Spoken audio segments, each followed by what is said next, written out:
we're gonna do the range of motion test. So we're gonna do it actively. Yeah, actively. So we're gonna check for oh, you can stand up. Trunk flexion, so just bend down.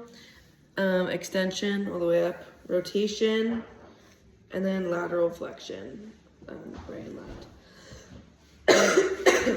And then muscular strength test.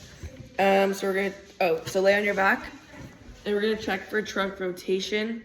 Wouldn't it be trunk flexion first? Yeah, I did trunk flexion. Okay, yeah. So trunk flexion. So you're gonna go into a crunch, and then for trunk trunk flexion is working your rectus abdominis and your internal and external obliques, and then your trunk rotation is go like that, and then you can press against it to add extra pressure, and then that is working your rectus abdominis and then the internal and external obliques.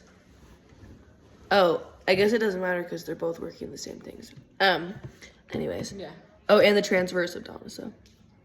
And then trunk extension. Exactly. And that's working the erector spinae, and then lateral flexion. Go on your side. And then like a side crunch, and that's working your ipsilateral flexors and your ipsilateral extensors and your ipsilateral quadratus lumborum. Is that good? Is that good? What the heck is that? What? It's like a creamy popsicle.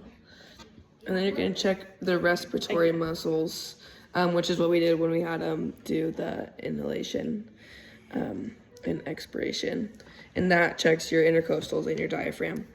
And then neurological tests, we're gonna do the motor and the beaver sign.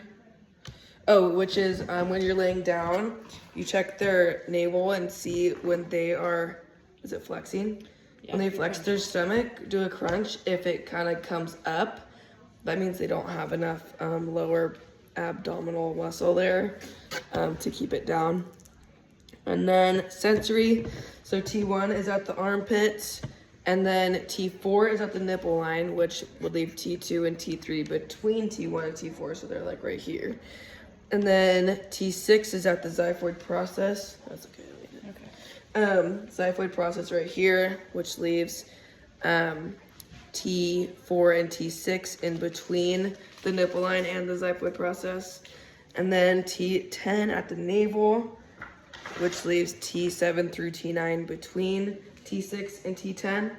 And then T12 is at the pubis above the inguinal ligament, which is like right down here. And then T11 is right between your navel and the pubis bone.